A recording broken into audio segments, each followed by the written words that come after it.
બનાસકાંઠા દેશના પૂર્વ વડાપ્રધાન રાજીવ ગાંધીની 81મી જન્મ જયંતિની ઉજવણી નિમિત્તે 81 વૃક્ષો વાવીને જન્મ જયંતિની ઉજવણી કરાઈ। થરાદ તાલુકા કોંગ્રેસ સમિતિના પ્રમુખ આંબાભાઈ સોલંકીના માર્ગદર્શન હેઠળ શહેર અને તાલુકા કોંગ્રેસ સમિતિ દ્વારા પૂર્વ વડાપ્રધાન સ્વ રાજીવ ગાંધીની 81મી જન્મ જયંતિ નિમિત્તે વૃક્ષારોપણનો કાર્યક્રમ યોજાયો। દેશના પૂર્વ વડાપ્રધાન સ્વ રાજીવ ગાંધીની 81મી જન્મ જયંતિ નિમિત્તે થરાદ તાલુકા કોંગ્રેસ દ્વારા 81 વૃક્ષોનું વૃક્ષારોપણ કરીને ઉજવણી કરવામાં આવી હતી।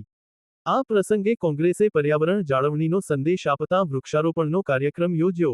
પૂર્વ વડાપ્રધાન સ્વ રાજીવ ગાંધીની યાદમાં એક અર્થપૂર્ણ પહેલ તરીકે ઉજવાયો હતો, જેમાં બચુનશા બાનવા મલુપુર સરપંચ મેવાભાઈ ખટાણા, વજેગઢ સરપંચ ભરતભાઈ સોલંકી, રામજીભાઈ ચૌધરી, તુલસીભાઈ દુમડા, પ્રધાનજી ઠાકોર, દશરથ શ્રીમાળી સહિતના આગેવાનો અને કાર્યકર્તાઓ દ્વારા પૂર્વ વડાપ્રધાન રાજીવ ગાંધીની જન્મ જયંતિની ઉજવણી કરવામાં આવી હતી।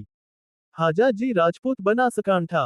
દેશના પૂર્વ વડાપ્રધાન રાજીવ ગાંધીની 81મી જન્મ જયંતિ નિમિત્તે થરાદ તાલુકા કોંગ્રેસ સમિતિ આયોજિત વૃક્ષરોપણનું 81 વૃક્ષરોપણનું કાર્યક્રમનું આયોજન કરેલું હતું, જેના રોજ આજ કોંગ્રેસ પાર્ટીના તમામ કાર્યકરોએ 81 વૃક્ષો વાવી રાજીવ ગાંધીની જન્મ જયંતિની ઉજવણી કરી અને દેશ માટે પોતે પોતાના બલિદાન આપેલું છે, એ બદલ